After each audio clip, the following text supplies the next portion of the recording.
సర్కార్పై MP DK అరుణ fire అయ్యారు. ఉమ్మడి Palamuru projects పై tea సర్కార్ నిర్లక్ష్యంగా ఉందని డీకే అరుణ మండిపడ్డారు. కాంగ్రెస్ ప్రభుత్వం వచ్చి 2 ఏళ్లు అవుతున్నా సీఎం హామీకి అనుగుణంగా పనులు జరగడం లేదని ఆరోపించారు. నెట్టెంపాడు ప్రాజెక్టు పరిధిలోని రిజర్వాయర్లను త్వరగా పూర్తి చేయాలని మంత్రి ఉత్తమ్ దృష్టికి తీసుకెళ్లినట్లు డీకే అరుణ చెప్పారు. జూరాల ప్రాజెక్టు పాలమూరు జిల్లాకు గుండెకాయ లాంటిదని, అయితే ప్రస్తుతం ఆ డ్యామ్ సేఫ్టీ ప్రమాదంలో ఉందని విమర్శించారు. పాలమూరు రంగారెడ్డి ప్రాజెక్టు పనుల్లో నిర్లక్ష్యం కనిపిస్తోందని ఎంపీ డీకే అరుణ ఆరోపించారు. ఉమ్మడి పాలమూరు జిల్లాలోని ప్రాజెక్టులన్నింటినీ శరవేగంగా పూర్తి చేయాలని చెబుతున్న ఎంపీ డీకే అరుణతో మా ప్రతినిధి ప్రతాప్ ఫేస్ టు ఫేస్. ఉమ్మడి పాలమూరు జిల్లాకు సంబంధించిన ప్రాజెక్టులకు సంబంధించి ఈరోజు రివ్యూ చేయడం జరిగింది. దీనికి సంబంధించి మంత్రి ఉత్తమ్ కుమార్ రెడ్డి ఆధ్వర్యంలో జరిగిన రివ్యూకి సంబంధించి డీకే అరుణ పాల్గొన్నారు. డీకే అరుణతో మాట్లాడదాం. డీకే అరుణ గారు, కాసేపటి క్రితం రివ్యూ జరిగింది కదా, దీనికి సంబంధించి ప్రాజెక్టులు ఏ అంశాలకు సంబంధించి ప్రధానంగా డిస్కషన్ చేశారు? అంటే మహబూబ్నగర్, ఉమ్మడి మహబూబ్నగర్ జిల్లా ప్రాజెక్టులన్నిటి గురించి కూడా పాలమూరు రంగారెడ్డి, నెట్టెంపాడు, కల్వకుర్తి, భీమా, కోయిల్ సాగర్ ఈ ప్రాజెక్టులన్నిపైన కూడా రివ్యూ తీసుకున్నారు మంత్రి గారు. సో ఎక్కడెక్కడ ఏ ప్రాజెక్టులలో ఏమేమి పెండింగ్ ఇష్యూస్ ఉన్నాయి, బడ్జెట్ పేమెంట్స్ ఇష్యూస్ ఉన్నాయి, ఇంకా ఫర్దర్గా అంటే స్పీడప్ చేయడానికి ఏం చేయాలనే విషయంలో మనం రివ్యూ పెట్టారు ఇవాళ. బట్ ఏంటంటే ఇప్పటిదాకా 2 years అయిపోయింది. 2 సంవత్సరాలు అయిపోయినా కూడా మహబూబ్నగర్ జిల్లాలో ప్రాజెక్టులు ఏవి కూడా ఇప్పటిదాకా ముందు పడలే. గతంలో కాంగ్రెస్ ప్రభుత్వ హయాంలో స్టార్ట్ అయినటువంటి నెట్టెంపాడు కానీ, భీమా కానీ, కోయిల్ సాగర్ కానీ, అదేవిధంగా కోయిల్ సాగర్లో మనం పెంచారు కొంచెం, దానికి అప్పుడు వాటర్ ఇచ్చుకొని ప్రాజెక్టు దాంట్లో అది కానీ, అదేవిధంగా పాలమూరు రంగారెడ్డి కానీ.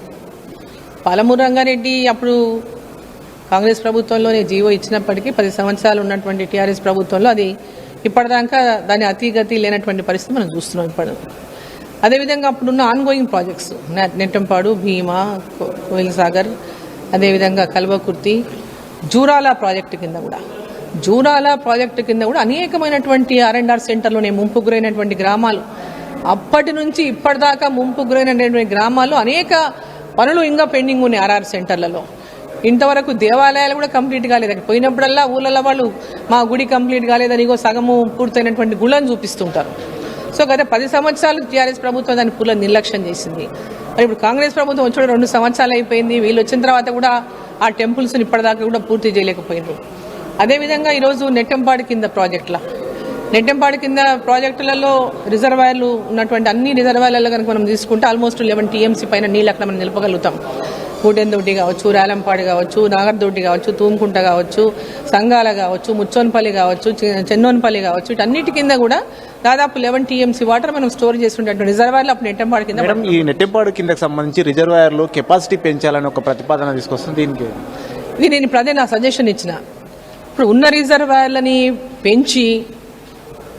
పెంచాలంటే మళ్ళీ ఈ పనులన్నీ రిజర్వాయర్ ఇప్పుడు నీళ్లు ఇస్తున్నాము, రిజర్వాయర్లలో పనులు జరుగుతున్నాయి, పంటలు పండించుకుని ఈ రిజర్వాయర్లలో పనులన్నీ ఆపాల్సిందే. ఆ రిజర్వాయర్లు పెంచాలంటే మొత్తం పనులన్నీ ఆపాల్సిందే. మళ్ళీ ప్రాజెక్టులు పూర్తయ్యేదాకా రైతులకు నీళ్లు ఇవ్వలేరు. ఉన్న ఆయకట్టు మళ్ళా క్లోజ్ అయిపోయే పరిస్థితి వస్తుంది. సో అటువంటి, ఎందుకంటే ఇప్పుడు ఉన్నటువంటి వాటిని స్టెబిలైజ్ చేయండి ఫస్ట్. ఏ రిజర్వాయర్లలో అనేక సమస్యలు, లీకేజీలు ఉన్నాయి, రిజర్వాయర్లలో వాటర్ సీపేజీలు ఉన్నాయి, వాటన్నిటిని కూడా ఫస్ట్ స్ట్రెంథనింగ్ చేసి వాటిని కంప్లీట్ స్టెబిలైజ్ చేయండి. కాలువలు కానీ, కాలువ పనులు ఇంకా పెండింగ్ ఉన్నాయి. నెట్టెంపాడు కింద చాలా పనులు ఇంకా కాలువ పనులన్నీ చాలా పెండింగ్ ఉన్నాయి. ఆ పనులన్నింటి కూడా కంప్లీట్ చేసి స్టెబిలైజ్ చేసి మొత్తం R&R సెంటర్లలో పనులు పూర్తి చేసి ఆ దిశగా ఫస్ట్ దృష్టి పెట్టండి. జూరాల ప్రాజెక్టుకు సంబంధించి కూడా అంటే డ్యామే చాలా ప్రమాదంలో పడిపోయిందని ఒక వార్తలు వస్తున్న సందర్భంలో దానికి సంబంధించి మనం డిస్కస్ చేస్తాం. ఇప్పుడు డ్యామ్ సేఫ్టీ ఈజ్ ఇంపార్టెంట్. ఇప్పుడు జూరాల ప్రాజెక్ట్ అంటే పాలమూరు జిల్లా ప్రాజెక్టులకు గుండెకాయ లాంటిది. పాలమూరు జిల్లా ప్రాజెక్టులకు గుండెకాయ లాంటిది జూరాల ప్రాజెక్టు. లాస్ట్ టైం ఎన్నోసార్ల నుంచి చూస్తున్నాం, గేట్లు బంద్ అయినాయి, గేట్లు ఓపెన్ అయితే లేవు, తాళ్ళు తెగిపోయినాయి, అవి తెగిపోయినాయి, ఇరుక్కపోయినాయి, స్టక్ అయిపోయినాయి అనేటటువంటిది మనం వార్తల్లో చూస్తూనే ఉంటాం. ఇట్లా పెద్ద ఎత్తున వరదలు వచ్చినప్పుడు. సో లాస్ట్ టైం అట్లాంటి పరిస్థితి ఏర్పడినప్పుడు మంత్రి గారు విజిట్ చేసినారు అక్కడికి, ఉత్తమ్ కుమార్ రెడ్డి గారు విజిట్ చేసినప్పుడు వారితో మాట్లాడడం జరిగింది నేను ఫోన్లో. ఇది డ్యామ్ సేఫ్టీ అనేది ఒకటి పెండింగ్ అయిపోయింది లాంగ్ టైం. రాజశేఖర రెడ్డి గారు ముఖ్యమంత్రిగా ఉన్నప్పటి నుంచి కూడా ఈ డ్యామ్ సేఫ్టీ గురించి చర్చ జరిగింది, కానీ బ్రిడ్జ్ నిర్మాణం జరగలేదు. సో ఆ బ్రిడ్జ్ నిర్మాణం అనేది మీరు ప్రకటిస్తే బాగుంటుందని అంటే వారు డ్యామ్ సేఫ్టీ కోసం వాళ్ళు అక్కడ ఉన్నటువంటి ఆఫీసర్ చెప్పడం వల్ల వారు డ్యామ్ సేఫ్టీ కోసం ఆ బ్రిడ్జ్ని అనౌన్స్ చేశారు. అప్పటికప్పుడు అనౌన్స్ చేసినారు, జీవో కూడా ఇచ్చినారు. తర్వాత వాళ్ళు R&Bకి ట్రాన్స్ఫర్ చేసినారు. కన్స్ట్రక్షన్ R&Bకి ఇచ్చేవరకు అక్కడ పెద్ద ఎత్తున ఇంకొక రాజకీయం జరిగిపోయింది. రైట్, ఇది మొత్తం మీద ఈరోజు ఉమ్మడి పాలమూరు జిల్లాలకు సంబంధించిన ప్రాజెక్టు రివ్యూల సమావేశంలో అన్ని ప్రాజెక్టులకు సంబంధించి పైన కూడా వాడివేడి చర్చ జరిగింది. దీనికి సంబంధించి కూడా మంత్రి ఉత్తమ్ కుమార్ రెడ్డి తోటి ఉత్తమ్ కుమార్ రెడ్డి కొన్ని హామీలు ఇవ్వడం జరిగిందని కూడా డీకే అన్న చెప్తున్నారు. ముఖ్యంగా 2028 డిసెంబర్ వరకు కూడా ఉమ్మడి పాలమూరు జిల్లాలోని పెండింగ్ ప్రాజెక్టులు అన్నిటి కూడా కంప్లీట్ చేస్తామని మంత్రి హామీ ఇచ్చినట్టు డీకే అన్న చెప్తున్నారు. కెమెరామెన్ భిక్షపత్తో ప్రతాప్, ఎన్టీవీ, హైదరాబాద్.